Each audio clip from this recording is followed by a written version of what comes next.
there's been there's an been an awareness awareness of of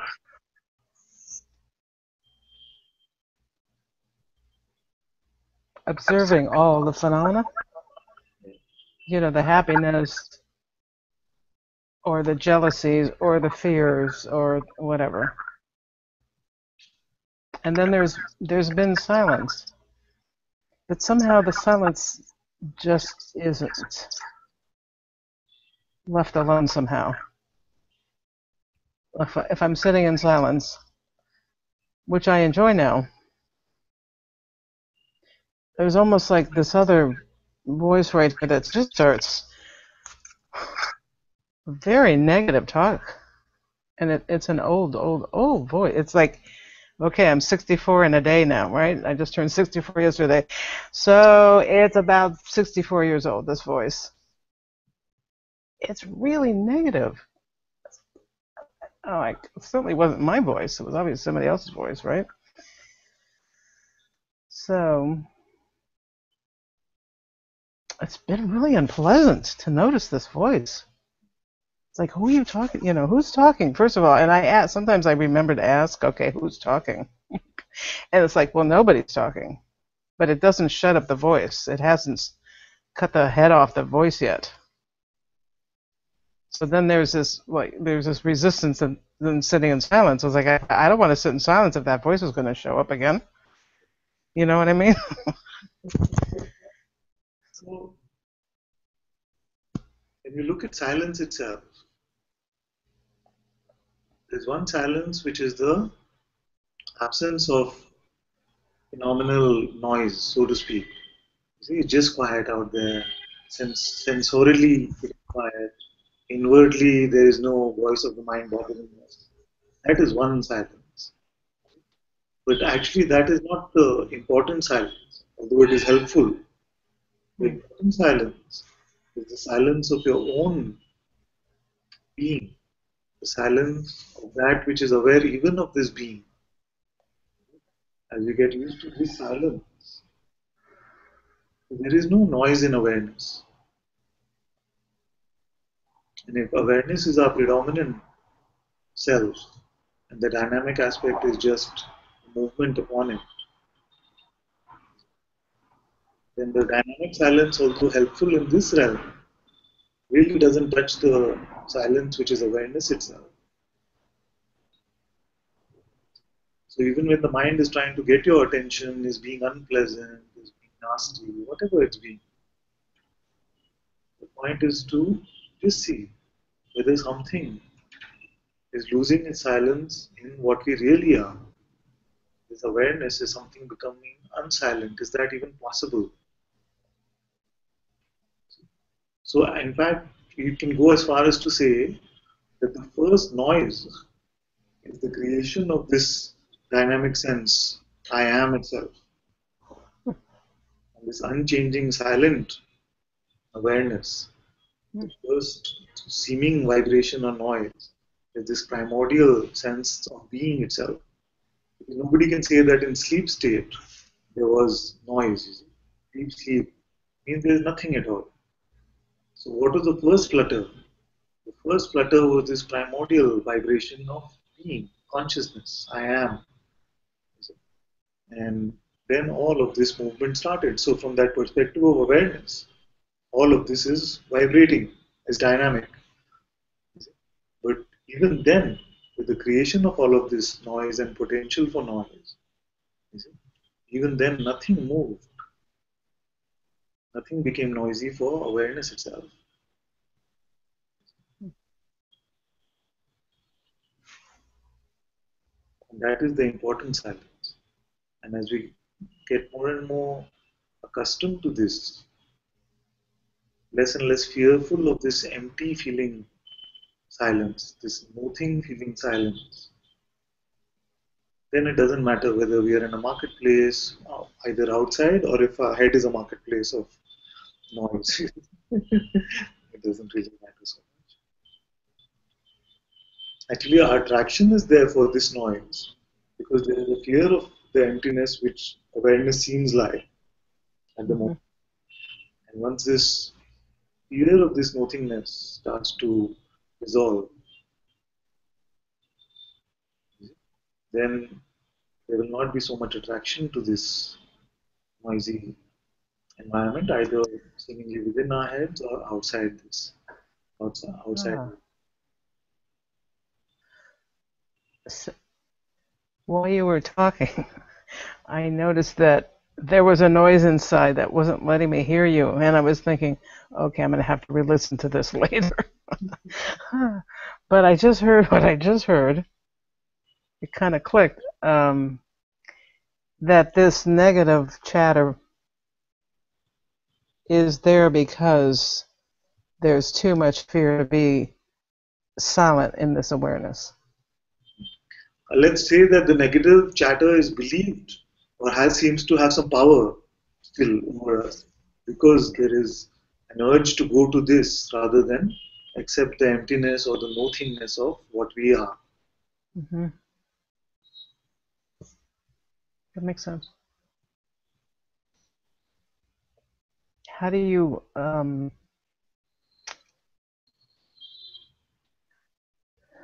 free yourself of the fear of being in the aware state? This is what satsang is for. All of this is for that. You see? So our inquiries, our recognition of who we are marinating together in this. My reminders that the Sadguru is always with you. See, all of this is for this.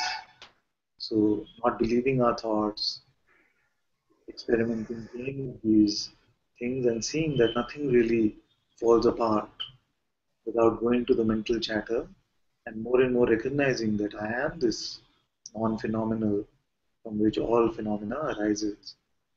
So, this actually is the whole reason for satsang, for you to get used to this emptiness, the nothingness. In fact, I would go as far as to say to be with this and to see that, contrary to what the mind is saying, that this is boring, this is so not getting you anywhere, all these thought patterns, if you just allow them to come and go, then you will find that the true purpose of love, peace, and joy, which is to be in service to this unassociated being, will start to reveal itself. There is nowhere for love and peace to go but to be at your feet, but not at your feet personally. See? At your feet, the feet of the divine, which you are. Yeah. So when the pretense of personhood is being dropped, then you'll find that all beautiful energies like wonder, amazement, love, peace, joy, they're just here. And there is no concern about them being here or not. See, there's no expectation for it. And yet you see that there is nowhere for them to go but to be at your feet.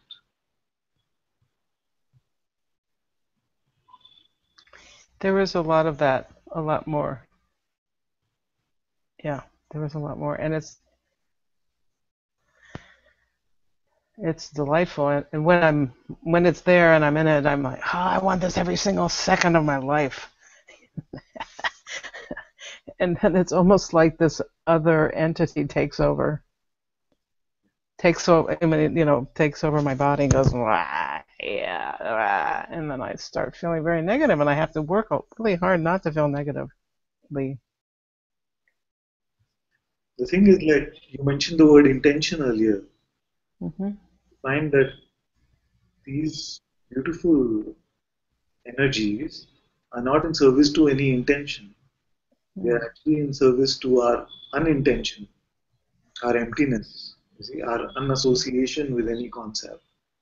So even the intention that it should always be like this actually is counterproductive in a sense. Because intention implies person. Intention implies separation.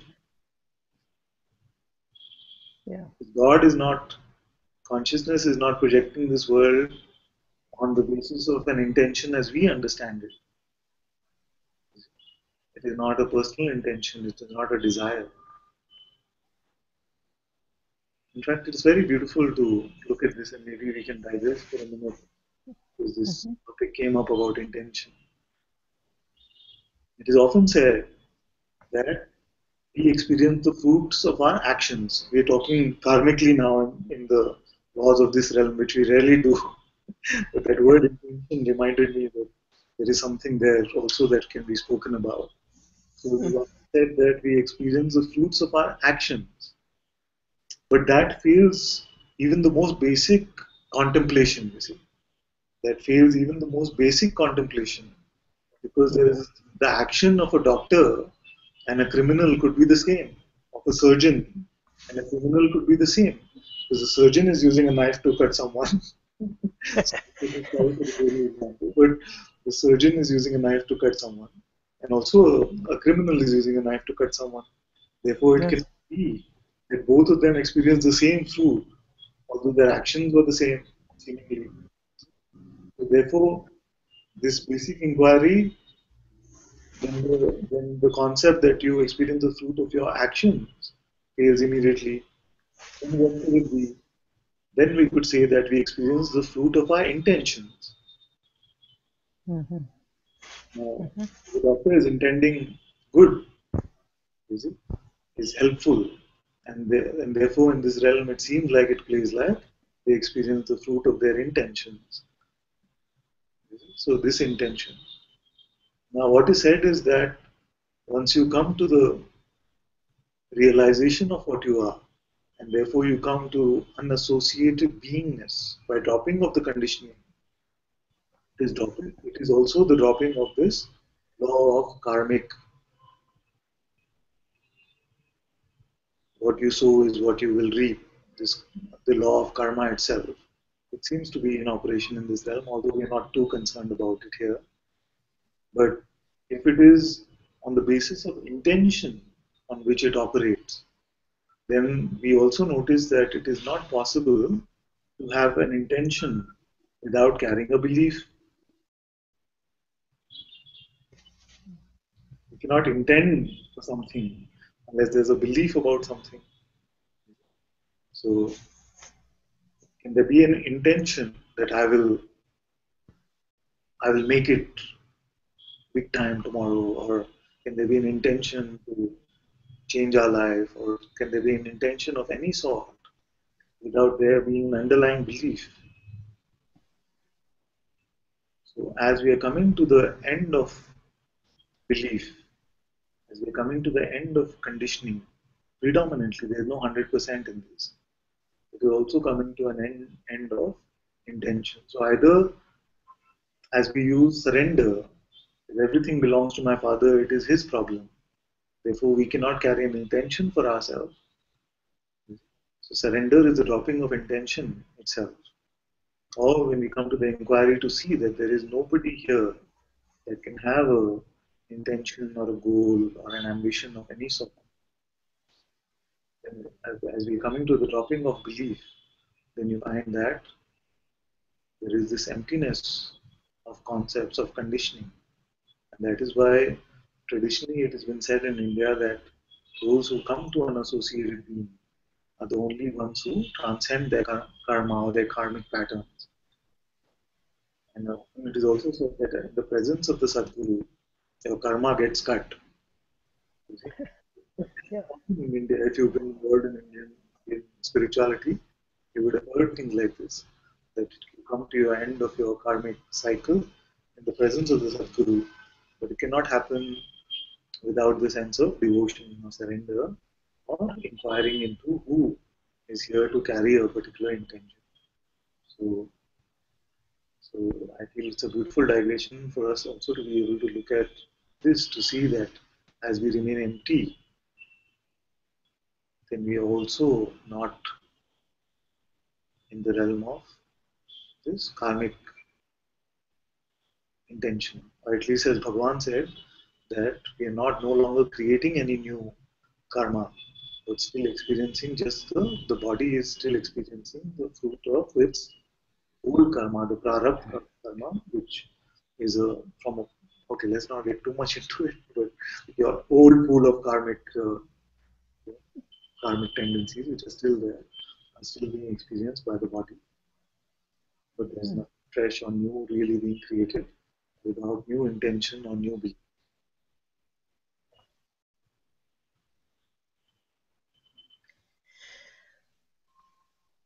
And there's an experience of this terror sometimes, this pure terror. And I've been trying to practice just sitting with it. Take an example of when this terror is. When I'm home and it's in the evening, and I'm done with what I need to do for the day, and then I think, now what? And I think, well, maybe I'll just be. I'll be in silence. I'll inquire. I'll practice my Advaita, and and I just sit, and then there's this. It's almost like a instinct, like a gasping, like, oh my God, and it's a very strong fear about being alone, and I am alone. And sometimes I'm aware of it, and sometimes I'm not, But when I'm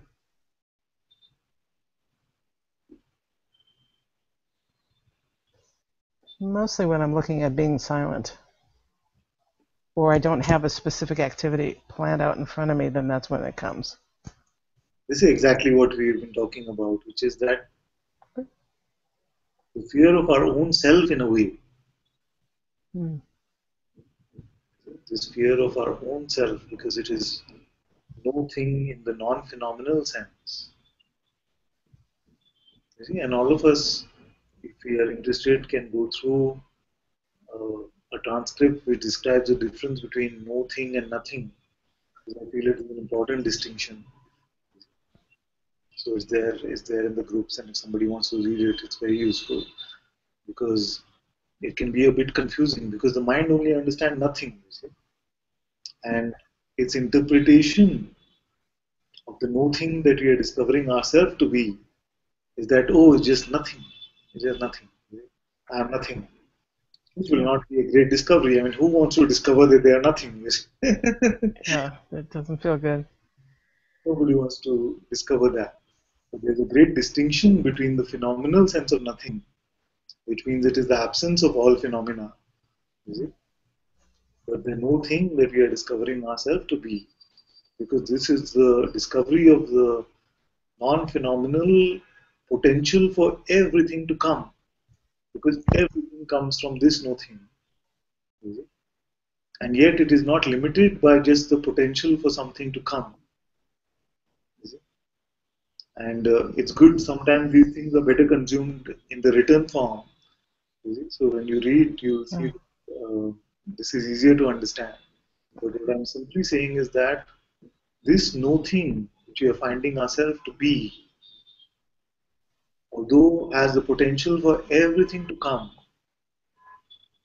yet is unlimited, is not constricted only by as this potential. It's not just a mere potential, because even when the potential manifests into this living universe, dynamic universe, this living consciousness, which projects this universe, even with the birth of consciousness and this realm, this awareness continues to be complete. It is not lacking anything. It did not disappear because the potential manifested into something. It still remains untouched. That is why it is the eternal, unchanging, unmoving self. So it is a beautiful, pristine nothing, which is very different in quality to the phenomenal idea of nothing. The mind cannot fathom this. The mind says, oh, what the point? You're just discovering yourself to be nothing. So the movement from here has been to clarify some of these points Yeah. because they get in the way. They bring a lot of fear. I don't want to discover myself to be nothing. Nothing. I don't want to be nothing. My whole game has to be something. It has been to be something. But what you're discovering is that you're much beyond this something, not much lesser than this something. The mind will say you're becoming nothing, which is the lesser than something. But what you're discovering is you're much greater than something, or the supreme greatness, much greater than something. So, and this will be your actual living discovery that you are something. The second confusion that we've been looking at very directly is that for many of you, you are coming to the realization of the self in the form of the recognition of awareness. But very quickly, the mind has made it as if it is separate from I. I'm discovering an awareness because many times when I hear your reports, not you specifically, I mean the Sangha's reports, I find that you're referring to awareness as it and saying, okay, but nothing really happens to awareness. But, and the instant I hear that nothing, oh yeah, nothing really happens to awareness, but that means that what you're really saying is, yeah, I recognize this nothing is happening to awareness, but what about me? You see? So there's a dichotomy which is being created because we speak about awareness in that way between I and awareness. You see? But the discovery is that this I, at its very foundation, at its very root, is awareness. You see, the I that remains is this awareness. You see? So as we, that's why I've offered all of you this question: Who is aware of awareness? Who is aware of this awareness? And in this question, then you will merge the sense of awareness, the recognition of awareness, with the ultimate reality of the self, which is I. Then it will not seem to be a distant experience. Because the mind, in its tricky nature, after the recognition of awareness, tries to sell awareness to you as if it was an experience.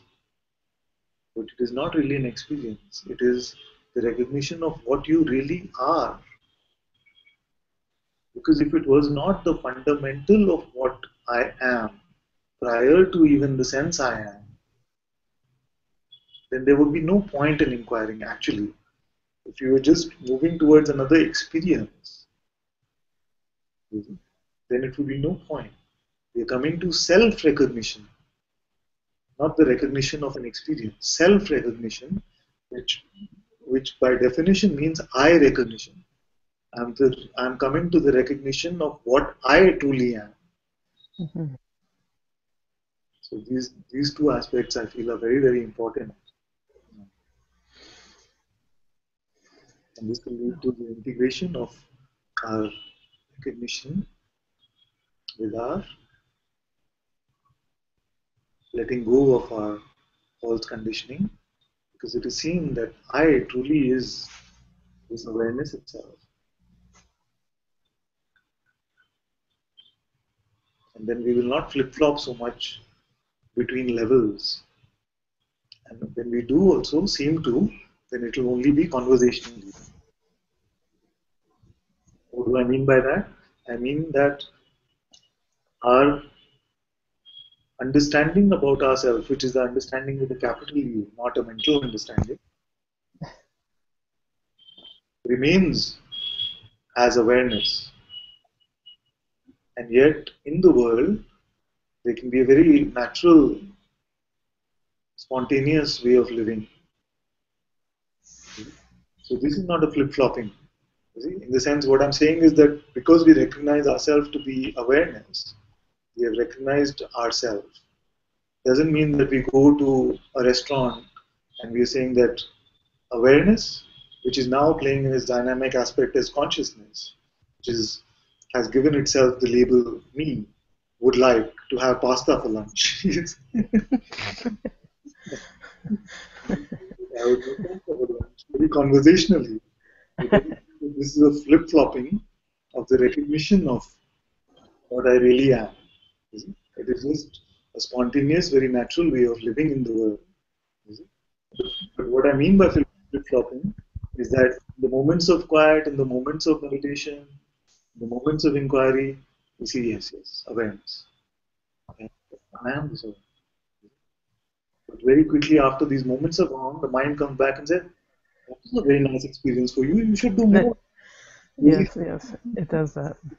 we should do more of that. You see, but this you immediately that is bought is not awareness anymore. Yes. That is why when we ask ourselves, who is aware of this awareness? We will see that I and awareness are one, ultimately.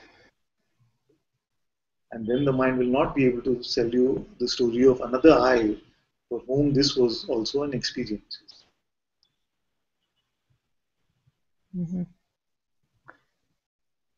And with I've asked that question lately. I've been following in the chat and in the groups.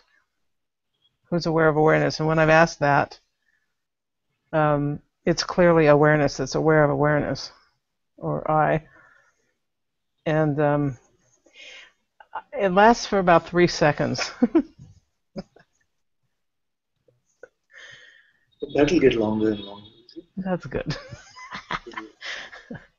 It's not that the formal inquiry in this way will just be like, it won't become like we are constantly asking ourselves who is aware of awareness. Just that once the pointer of I has shifted from pointing to the personal sense of I to this unlimited awareness itself, then we don't have to keep reminding ourselves or keep inquiring more and more. But it is just that that which has been misidentified now is getting truly identified with the real self. That's why the I is a very tricky. Master Guruji used to call it the chameleon eye. You see, he used to say it's a Hmm. chameleon eye because it can be a label for the very personal I. I, see, this personal sense of I. It can be a label for the body. It can be a label for the mind. It can be a label for our attention, for our emotions. It can be a label even for consciousness. I am that I am. I am that I am. A label for consciousness. And it can also be that this I, which is even before I am. One of Guruji's books is called Before I Am. That is the reality of what we are. So this I is the chameleon I, and it has been misidentified with this uh, floating surface level I of the person. Now coming to the reality, which is the backdrop, the unchanging you is what you are discovering. With the discovery of this, then you will find that you're not so much bothered by the checker guy and the reporter guy. This is happening to me. This is what is going on. All of this will just seem like some surface level activity. But you remain the unchanging.